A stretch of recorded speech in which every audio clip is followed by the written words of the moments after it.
Fala, superceiros, aqui é o Super Malva, vamos aí para mais uma videoaula, mas antes de mais nada, quem não está inscrito no canal, vai lá, se inscreve, dá aquele joinha, não custa nada e ajuda bastante o canal a crescer, fica fortão com cara de super-herói.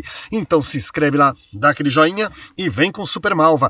E vamos dar sequência aqui na nossa terceira parte da nossa aula de tornar a educação inclusiva. E eu vou colocar aqui já no nosso quadro.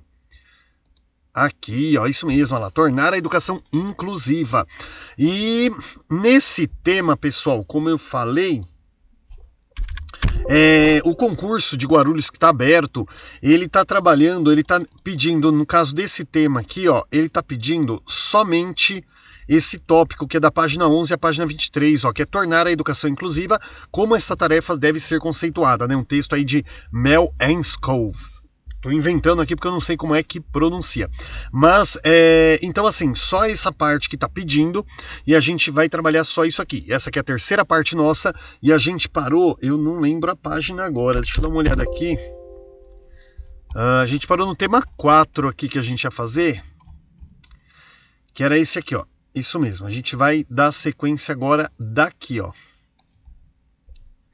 Inclusão como forma de promover escola para todos. Tá? Lembrando, pessoal, que aí na descrição tá o link da nossa playlist com todas as aulas, tá bom?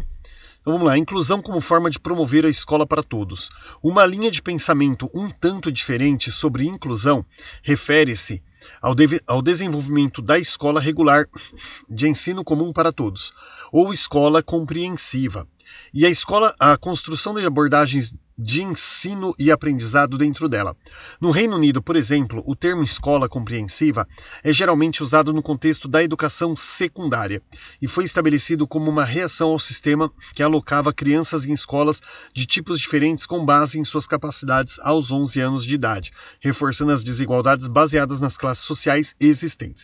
Ou seja, foi criado esse termo aqui, escola compreensiva, que é uma forma de agregar todos ali, de um modo até que aquele que sabe mais, ele possa influenciar aquele que sabe menos. Aquele que tem dificuldades de aprendizagem, ele possa se desenvolver melhor e também, como que é a palavrinha que eu precisava, meu Deus, sumiu agora, não é ser influenciado, mas assim, ele ver aquele que aprende mais, buscar, servir como incentivo, pronto. Ser incentivado ali por aquele que também tem mais facilidade. E o que acontecia? O pessoal chegava ali, as crianças na casa dos 10, 11 anos, já, olha, esse é bom, esse vai para a escola de classe A, esse vai para a escola de classe B, esse vai para a escola de classe D. E assim, conversando com a minha esposa já tem aí 30 anos passados de sala de aula, e conversando bastante com ela, sobre essa época aí que, quando a gente estudava, tinha aquela questão assim, tinha a primeira série A, primeira série B, quinta série A, quinta série B, quinta série C, até a quinta série E ou F. E assim, era classificado os mais fortes e os mais fracos. E quem era, realmente, da classe A, né? Primeira série A, segunda série... eram assim os tops, eram as crianças assim que se destacavam mais, os adolescentes que se destacavam mais. De contrapartida, quando você chegava lá na primeira, segunda, terceira série E, por exemplo, D, E... eram as crianças mais fracas. E a minha esposa, que chegou a pegar esse ponto assim, ela falava assim, quando você catava uma classe da série D para baixo, D, E e F, não saía nada. Você não ensinava nada, eles não aprendiam nada, era uma sala que não saía do lugar. Então essa mesclagem que teve hoje, assim, você pega, sou da quinta série A, quinto ano B, né? Não faz diferença se você é do quinto ano A ou do quinto ano E, porque hoje foi mesclado. Por quê? Porque aquele que tem mais dificuldades, ele vai ser ali influenciado por aquele que deslancha melhor, né, que aprende com mais facilidade. Desse modo aí, essa educação, essa escola compreensiva, ela acabou beneficiando, porque antes o negócio era bem segregado mesmo. O movimento escolar compreensivo na Inglaterra, assim como a tradição folk school na Dinamarca, a tradição da escola comum nos Estados Unidos e o sistema educacional obrigatório unificado em Portugal. Tem como premissa o desejo de criar um tipo único de escola para todos, capaz de servir uma comunidade socialmente diversificada. Entretanto, a ênfase em uma escola para todos pode ser uma faca de dois gumes. Na Noruega, por exemplo, a ideia da escola para todos tinha a ver tanto com a criação de uma identidade norueguesa, independente e singular, quanto à participação de pessoas em comunidades diversificadas. Dessa forma, na Noruega, embora forte ênfase na educação para comunidades locais facilitasse o aumento de estudantes matriculados em instituições especiais segregadas, essa ênfase não foi seguida de um movimento igualmente forte na reforma da escola regular, para aceitar e valorizar a diferença. Em outros países, houve destaque para a assimilação daqueles estudantes percebidos como diferentes, dentro da homogeneidade e da normalidade, em vez da transformação por diversidade. Pessoal, dei uma ligadinha no ar-condicionado aqui e então assim, vocês ouviram um chiadinho, é por causa do ar-condicionado, tá? O estúdio aqui é bem quente, então estava desligado, dei uma ligadinha aqui. Agora, dando sequência aqui, esse texto que a gente acabou de trabalhar, pessoal, fala muito assim, que esse movimento escolar compreensivo, em todos os países ele foi trabalhado de uma forma, entendido da forma como deveria. Por exemplo, lá fala na Dinamarca, que trabalhou esse contexto escola para todos, Noruega, países assim que começaram a trabalhar isso, o que acontecia? Você tem um grupo dominante, uma classe dominante, que tem a mesma cultura. Por exemplo, aqui no Brasil. O Brasil, no passado, ele tinha aquela questão assim, a Igreja Católica dominava com poder absoluto, assim como no resto do mundo, mas aqui no Brasil. Então, assim, qual a religião predominante? Cristã. Predominante mesmo? Católica. Então, qual a raça predominante? A branca. Qual a classe predominante? Os magnatas. Então, vão abrir a escola para todo mundo. Cara, os filhos brancos, ricos, as crianças brancas, ricas e católicas era dominante na escola. Então, você pega, por exemplo, tinha muitos movimentos ali, os protestantes, evangélicos estavam começando a crescer, esses movimentos. Aí tinha crianças de famílias espíritas, budistas, judias, e entre outras culturas. Crianças que vinham de outros países, crianças que vinham de outras cidades, que vinham de outros estados. Só que era um número bem menor. Então, quando essas... vamos abrir a escola para todos. Quando essas pessoas chegavam, qualquer que fosse a sua cultura, ele era tido ali como um diferente. E ele era, assim, sabe, vamos ensinar o que sempre foi ensinado. E aquele outro camarada ali, que tem uma cultura diversificada, ele não acompanhava. Então, assim, ele acabava se tornando estereotipado, segregado. Por quê? Porque ele não acompanhava a massa, né? Então, hoje, você vê a maioria dos feriados que nós temos no Brasil são feriados católicos. Então, porque era a classe dominante da época e permaneceu isso. Então, hoje, você tem uma diversidade muito maior, você tem uma cultura bem maior. Então, o número de culturas, de nacionalidades, sabe, o número de diversidades que você tem dentro de um ambiente escolar hoje é muito maior. Então, hoje é muito mais amplo isso. Mas, ainda assim, tem muitos pontos em que é trabalhado aquele tradicionalismo, não o tradicionalismo da tendência pedagógica, mas aquele tradicionalismo, assim, do todo mundo igual, todo mundo do mesmo padrão. Então, aquele que faz diferente, o que o cara acontece, todo mundo olha para ele estranho. Então, mesmo fazendo essa escola para todos, a segregação acaba existindo lá dentro. Por quê? Porque você coloca o negro lá dentro, numa escola só de brancos. Vou dar um exemplo. Coloca o negro dentro de uma escola só de branco, ele é o quê? Minoria. Todo mundo vai olhar para ele. Você vai falar sobre toda a cultura branca, né? Por exemplo, tanto nos Estados Unidos como no Brasil tem muito essa questão indígena, principalmente nos Estados Unidos, era muita guerra do homem branco com o indígena ali na época. Então, assim, você pega lá, hoje você tem uma comunidade indígena que está frequentando a mesma escola ali, os caras vão falar sobre história. A história americana, ela fala muito sobre que o índio era um selvagem, que o índio era um bandido, que o índio era isso. Como é que você vai trabalhar isso hoje com uma comunidade indígena dentro da escola? Você vai causar uma guerra ali dentro, né? Então, assim, é muito complicado, porque você vai falar assim, sempre trabalhamos isso. Só que agora você tem um grupo diversificado. E você tem que tomar cuidado com o que você vai trabalhar, porque você pode ofender aquele grupo. Você pode diminuir aquele grupo. Então, o que acontece? Hoje mesmo, você colocando a escola para todos, se você não tiver no readequar toda a escola, readequar a metodologia de trabalho, readequar todos os conteúdos que são trabalhados, você acaba fazendo uma segregação tão violenta quanto se você impedisse ele de entrar na escola. Nossa, o 4 era pequenininho. Que legal. Vamos aqui para o quinto tópico. Inclusão, tópico não, né, pessoal? Deixa eu ver aqui, que toda hora eu esqueço, né? Definindo inclusão, 5 formas de conceituar a inclusão. Então, vamos lá para o quinto conceito de inclusão, né? Segundo a ENSCOL. Vamos lá, o quinto conceito aqui de inclusão. Inclusão como educação para todos. A questão da inclusão é cada vez mais evidente em debates internacionais.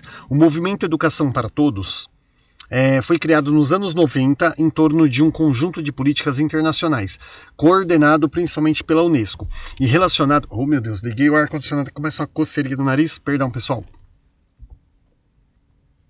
O movimento Educação para Todos foi criado nos anos 90 em torno de um conjunto de políticas internacionais coordenado principalmente pela Unesco e relacionado com o acesso e participação crescentes na educação em todo o mundo.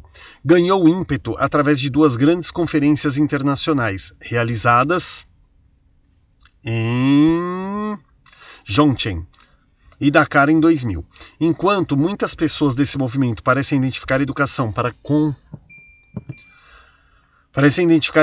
com a construção. Refletir sobre a educação em algumas das regiões mais pobres do mundo oferece oportunidade para repensar as escolas como um entre vários outros meios de desenvolver educação nas comunidades.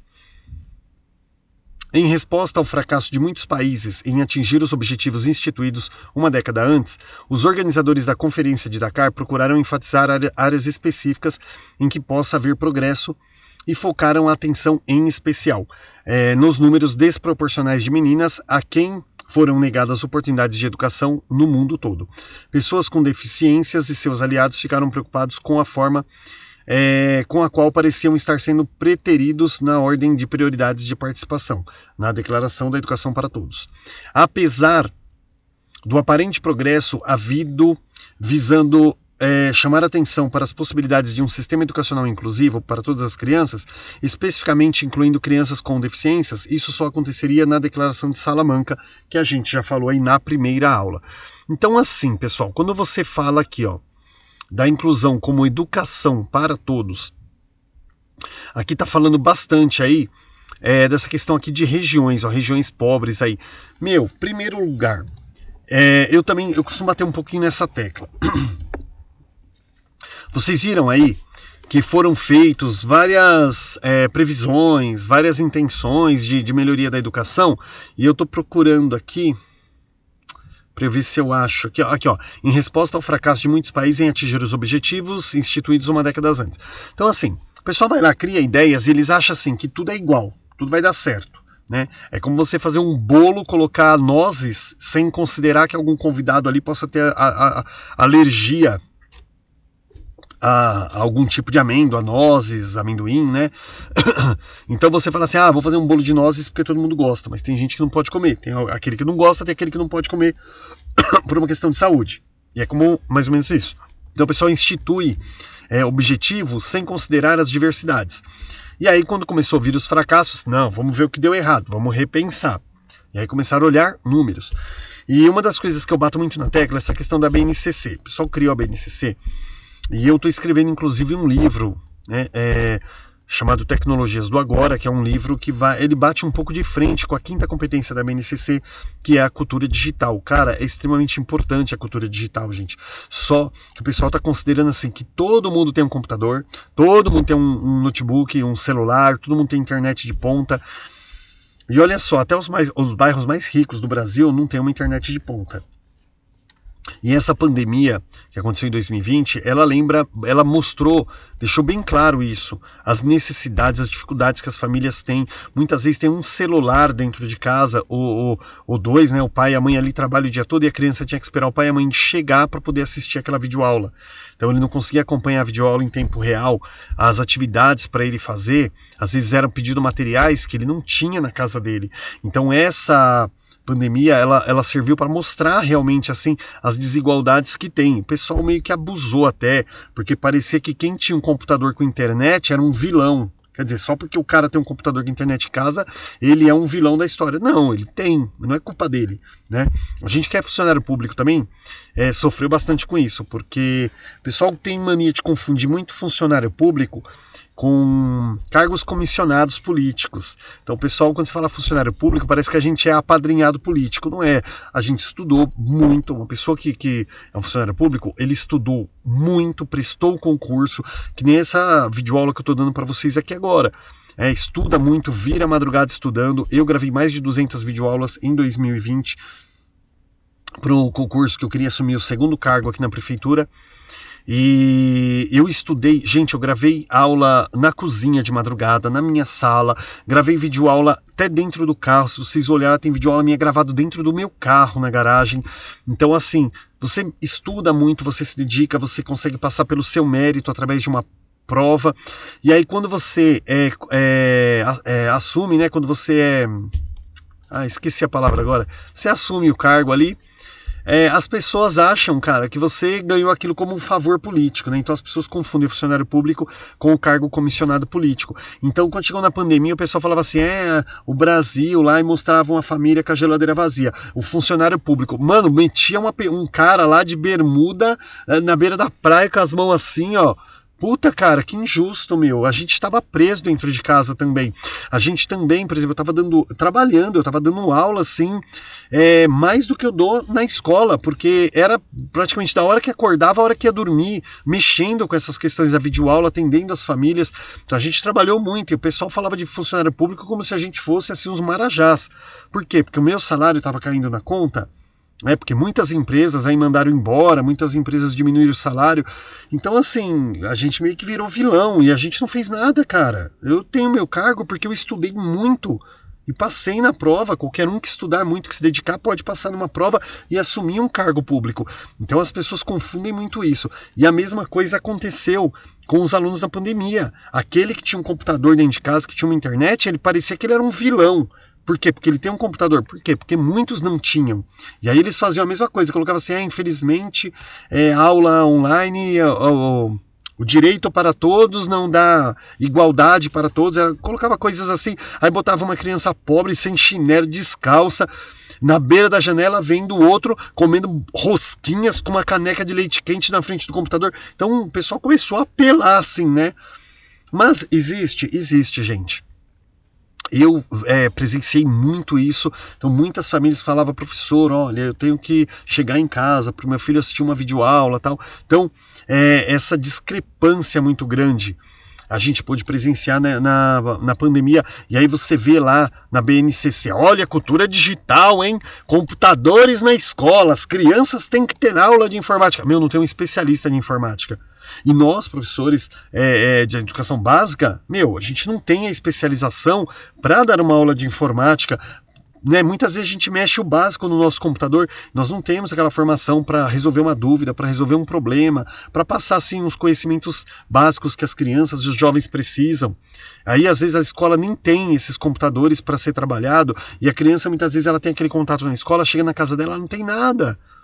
Então, assim, não adianta enfiar a cultura digital goela abaixo em locais, por exemplo, onde não chega uma luz. Eu lembro que teve uma situação, um presidente, eu não me lembro, cara, não me lembro, eu não vou nem mencionar nome, porque eu não me lembro em qual governo que foi, se foi no governo lá do Fernando Henrique, eu não lembro. Eu sei que teve uma Olimpíada colegial lá e teve um aluno de uma determinada cidade, num determinado estado, que ganhou, e aí ele ganhava um computador. E aí o presidente, eu não lembro mesmo qual presidente que foi, que falou assim, o que você vai fazer com esse computador? E a criança, o jovem ali falou assim, eu vou vender. Ele falou, mas vender? Mas por que você não usa para estudar? E ele falou assim, na minha cidade não tem energia elétrica. E o governante ali, ele ficou tão assim, não sabia nem onde enfiava a cara, porque olha só que situação, né? Quis julgar ali o jovem, porque o jovem ganhou um computador e ia vender. Mas por que ele ia vender? Porque para ele não ia ter função nenhuma, nem tinha esses negócios de notebook na época, assim, era uma coisa para rico só, né? Não tinha esses notebooks, mesmo até porque se você tem um notebook com bateria, onde é que você vai carregar depois, né?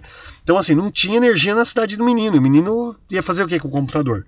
Então, o pessoal fica meio que enfiando essa cultura digital goela abaixo aí, só que você vai em regiões, que as pessoas não têm nada, não tem uma energia elétrica, às vezes não tem uma água encanada, não tem uma rede de esgoto, né? Então, a gente precisa ver essa questão dessa discrepância também, né? Você poder considerar aí essa questão das regiões, porque você viu o que aconteceu aqui, o pessoal, por que teve esse fracasso escolar gigantesco aí? O pessoal vai lá, cria uma meta, considerando que todo mundo tem o mesmo estilo de vida dele. Se você pegar o livro Pedagogia da Esperança, do Paulo Freire, Paulo Freire, mano, tem um trecho ali, cara, que eu amo aquele trecho no livro dele, que ele fala que chegou ali numa comunidade, se eu não me engano, rural ali, e começou a discursar, palestrar, falar como eles deveriam fazer as coisas, que eles tinham que influenciar o filho, que eles tinham que incentivar e tal. E aí um homem levou levantou a mão e era um homem que aparentava assim, ter sido bem judiado pela vida, e o homem pediu desculpa para ele, mas falou, olha, eu tenho certeza que o senhor tem uma casa, que o senhor tem um escritório, que o senhor pode sentar, sua esposa não deixa as crianças fazer barulho para o senhor poder trabalhar, o senhor chega em casa ali, tem uma janta pronta, seus filhos já estão de banho tomado, já... E ele falou assim que conforme falava aquilo, parecia que estava descrevendo ele próprio, realmente a casa dele. E o cara falou, olha, a gente aqui levanta antes do dia amanhecer, aí a gente tem que vir para a roça, trabalha o dia todo, até aproveitar até o último raio de sol, chega em casa, a gente tem que preparar uma comida para nossas crianças, preparar um banho para eles, botar eles para dormir, para depois a gente pensar em jantar e tal. Começou a mostrar as dificuldades, como é que o senhor quer que a gente se dedique a isso? Muitas vezes a gente não tem o conhecimento para estar auxiliando nossos filhos, e o Paulo Freire falou, no livro dele, ele mesmo menciona que ele foi, não com essas palavras, mas assim, ele foi ficando se sentindo cada vez menor ali. Aí ele percebeu a necessidade de se adequar àquilo, de olhar para aquelas pessoas e perceber que ele não tinha nada a acrescentar para eles, pelo contrário, ele precisava aprender sobre aquelas pessoas para poder falar alguma coisa para elas. E aquilo foi um trecho fantástico do livro dele, porque mostra assim, realmente o reconhecimento dele. E aí eu vou mencionar para vocês aqui, fazer a indicação de uma série chamada When Calls the Heart, se eu não me engano, é uma série canadense. Aqui no Brasil é quando... Olha, tradução mesmo é quando o coração chama. O pessoal traduziu aqui como quando chama o coração, mas é When Calls the Heart, o nome da série. E o primeiro capítulo da primeira temporada, ele narra exatamente isso bem no comecinho, porque ele fala sobre uma professora que era filha de um congressista e ela queria ter uma outra experiência. Ela foi para uma cidade pequenininha no meio da roça, era uma cidade de mineradores, na verdade, era uma pequena comunidade. E ela chegou lá e começou, olha, porque vocês não podem levantar a mão, você não pode falar, não pode sair a hora que quer, não pode isso, não pode aquilo. E tocou um sino lá, as crianças saíram tudo correndo, e ela achou que as crianças eram mal educadas, e uma criancinha chegou para ele e falou, não, é o sino da mina.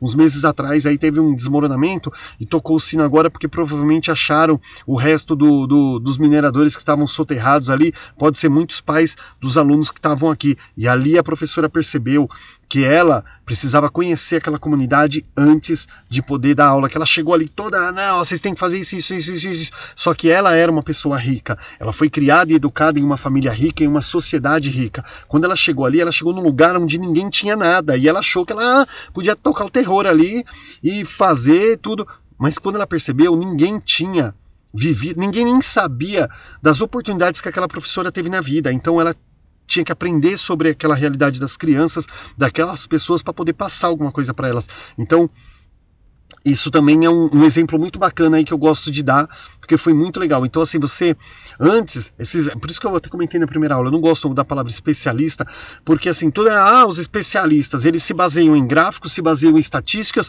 montam um plano de governo, de educacional para os próximos 10 anos, mas sem conhecer o público que vai receber aquilo. E aí, quando tem esse fracasso aí da educação, aí, mas por que será que aconteceu isso? Então, gente, aí, acontece por quê? Porque o pessoal não trabalha com a realidade como deveria, tá?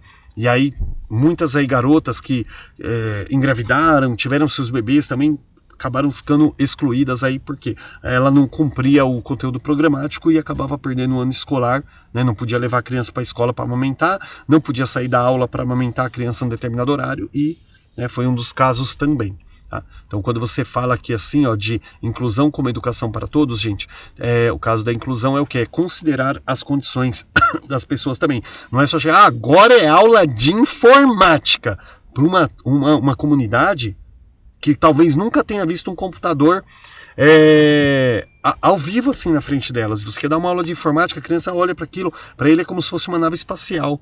Então a gente precisa adequar, não é que eles não têm que ter o direito à cultura digital, eles têm que ser inseridos, mas precisa ser passado toda uma realidade, toda uma necessidade para eles, e você aprender um pouco com eles também, tá? Não pode chegar lá, perdão da expressão aqui, gente, me perdoa, vomitando tudo que a gente acha que é certo para pessoas, que muitas vezes ele tá na escola pensando o que ele vai comer quando chegar em casa, porque até a hora que ele saiu não tinha nada.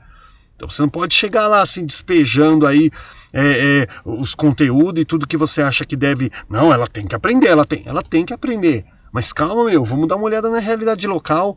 Vamos primeiro acalmar o coração dessas crianças, desses jovens, mostrar para eles que você está junto com eles, que você conhece a condição de vida deles, para você poder passar alguma coisa, né? Sair aí metendo louco aí, despejando um monte de coisa e achando que ele tem que aprender, e se ele não aprende, então não tenho culpa, mano. Eu tenho que ensinar. Não é assim. E é por isso que tem tanto fracasso aí na educação em diversos locais do mundo. Porque você tem que considerar a diversidade de cultura, a diversidade religiosa, tá bom? Não é chegar e trabalhar ali com a massa, né? Trabalhar com a maioria. Você tem que olhar a minoria também, beleza? E isso se a gente quiser atingir aí uma inclusão, aí uma educação para todos de verdade. Deixa eu ver como é que tá aqui. Tá. Gente, o nosso sexto tópico aí, ó, inclusão como uma abordagem de princípios à educação. Essas 5 formas de pensar a inclusão indicam significados dados à inclusão por pessoas diferentes nos contextos diferentes, em contextos, né?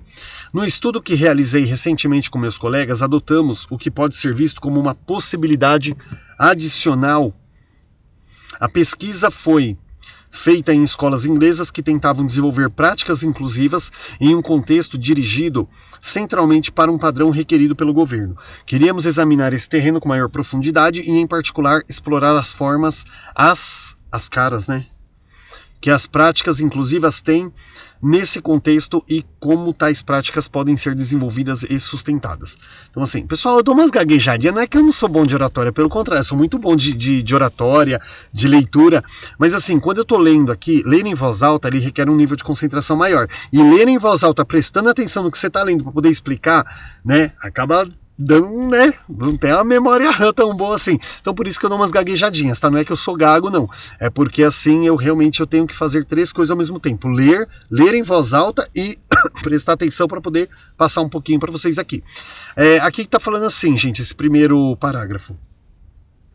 Que estava falando assim, aqui era meio que um desafio, como fazer uma educação inclusiva, lançar um projeto de educação inclusiva numa escola, olha aqui, ó, onde tinha um contexto dirigido centralmente para um padrão requerido pelo governo. Então você tem um padrão de educação ali que o governo estabelece, e aí como é que você vai trabalhar a inclusão nisso? Se a inclusão, ela tem a diversidade dela ali, tá? Então, um desafio que eles fizeram aí. Embora a exploração detalhada daquilo que a inclusão significasse para culturas, políticas e práticas de uma escola tivesse sido demonstrada no material Índice para a Inclusão, esse fato não significava que não soubéssemos com antecedência quais ações deveriam ser adotadas. Barreiras para a aprendizagem e a participação e recursos para apoiar ambos só podem ser descobertos e priorizados dentro de uma escola em particular. Isso implica que nossa ênfase deve se dar ao menos no modo que a inclusão aparenta ser, a sua cara, e mais no modo como ela deve ser desenvolvida em escolas. Então esse segundo parágrafo aqui, ele está falando bastante sobre assim, mais do que eu acabei de falar lá no outro tópico. Gente, especialistas aí, teóricos, ficam criando coisas, porque para trabalhar com a inclusão você tem que considerar isso, e tem coisas que só é visto dentro da escola, dentro daquela comunidade, dentro da necessidade daquelas determinadas pessoas, tá? Então tem coisas da inclusão que só dá para ver você trabalhando ali tete a tete, cara a cara. Então não adianta você ter um padrão ali, pegar um grupo de estudiosos aí e estabelecer um padrão. Se o cara não vai lá no local, não conhece a realidade daquele povo, não trabalha, não conhece a comunidade, não tem como ele determinar nada. E ele não adianta ele, vou fazer o seguinte, eu vou em 5 comunidades, aí a gente olha a realidade deles e monta ali o padrão. Não tem como montar padrão. Porque cada comunidade, cada escola, ele vai ter a sua particularidade. A inclusão ela é trabalhada de formas diferentes em todos os lugares. Não existe um padrão de inclusão, gente, tá? É isso que esses textos aqui, esses tópicos aqui estão passando pra gente. Nesta pesquisa, tomamos como ponto de partida comum uma ideia de inclusão que envolvia articulação ampla de valores com os quais nos identificamos e nos comprometemos, e de práticas inclusivas que acreditávamos ser importantes de tentar incorporar nas escolas. Os valores formam a base de todas as ações e planos de ações, de todas as práticas dentro das escolas e de todas as políticas para a formação da prática. Ações, práticas e políticas podem ser consideradas como a incorporação de argumentos morais. Não podemos fazer a coisa certa na educação sem a compreensão em algum ponto. dos valores a partir dos quais nossas ações se originam. O desenvolvimento da inclusão, portanto, nos envolve na tarefa de tornar explícitos os valores que servem de base para nossas ações, práticas e políticas, e para nossa aprendizagem sobre como melhor relacionar as nossas ações a valores inclusivos. Então, pessoal, esse trecho aqui, ele fala assim sobre como as pessoas viam a inclusão, né, como achava que era, e assim, de acordo com os erros, com os fracassos, eles foram vendo com as experiências, algumas positivas, outras negativas, como eles foram vendo o quanto estavam equivocados e o quanto a visão de inclusão estava errada. Equivocada ali, né, porque a inclusão ela era muito maior do que a pessoa imaginava de só colocar pessoas com deficiência na escola. Nós articulamos valores inclusivos que se referem à igualdade, à participação, à comunidade, à compaixão, respeito pela diversidade, sustentabilidade e ao direito.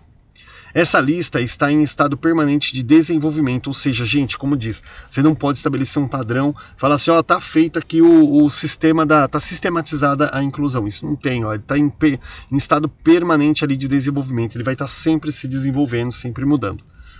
E honestidade, olha aqui, ó. E honestidade, liberdade, realização, espiritualidade, tá? Conta essas coisas. Até que ponto essas questões adicionais podem derivar de outras que já fazem parte da lista? Por exemplo, a verdadeira participação pode significar liberdade de participar e talvez de não participar.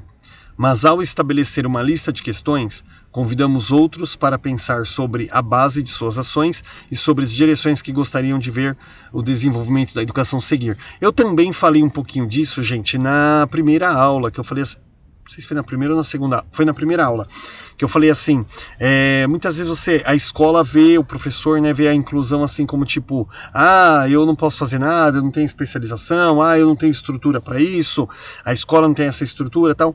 Meu, se você tivesse uma criança com inclusão, como você gostaria que o seu filho fosse tratado na escola? Você gostaria que ele fosse tratado separadamente, de uma forma especial, ou você gostaria que ele fosse tratado como qualquer outra criança ali, para ele se sentir parte de um grupo? Então, se coloque nessa situação se você tivesse um filho assim.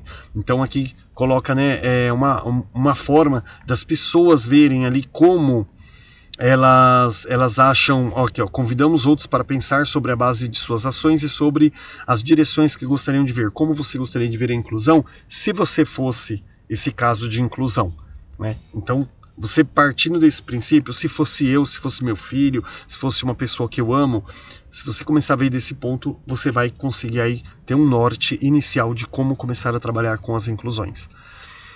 Nós também reconhecemos que a articulação de tais princípios abrange duas questões: quais são os seus significados precisos e quais suas implicações para a prática.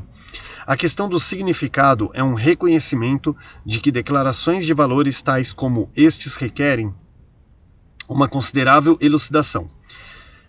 São complexas, podem ser disputadas e podem ser conflituosas.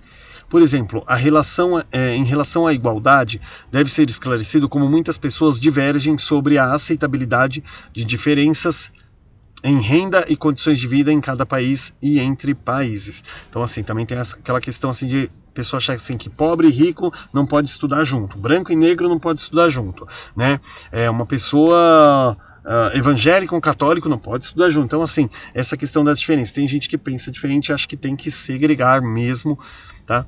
Então, tem formas aí, e aqui está falando sobre essa questão de articulação. Qual a forma correta para você realmente estar direcionando esse tipo de assunto. Outros valores inclusivos, da mesma forma, requerem elucidação. Por exemplo, a participação diz respeito a estar com outros e a colaborar com outros. Implica engajamento ativo e envolvimento na tomada de decisões.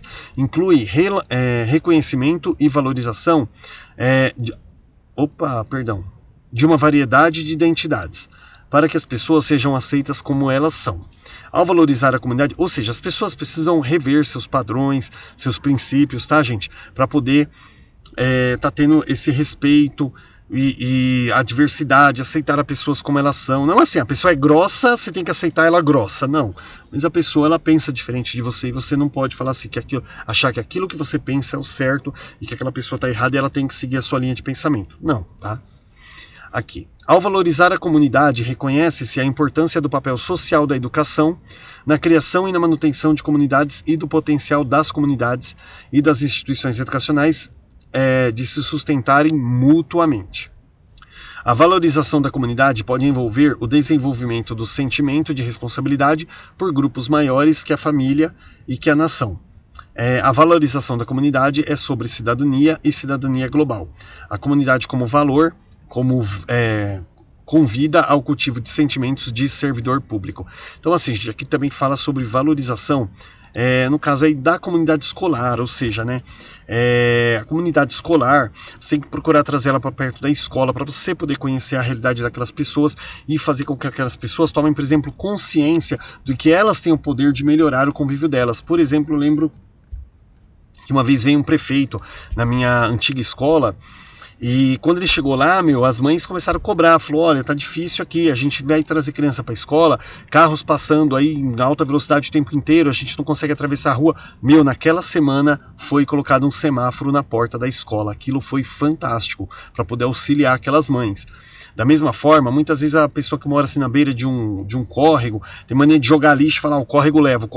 Puxa, você joga, aquilo ali vai encher aquele córrego quando chover, vai molhar a tua casa, vai encher de água a tua casa.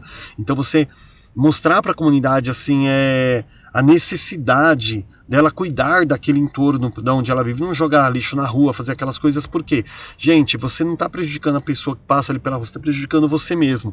Então, trazer a comunidade para que ela tenha essa consciência de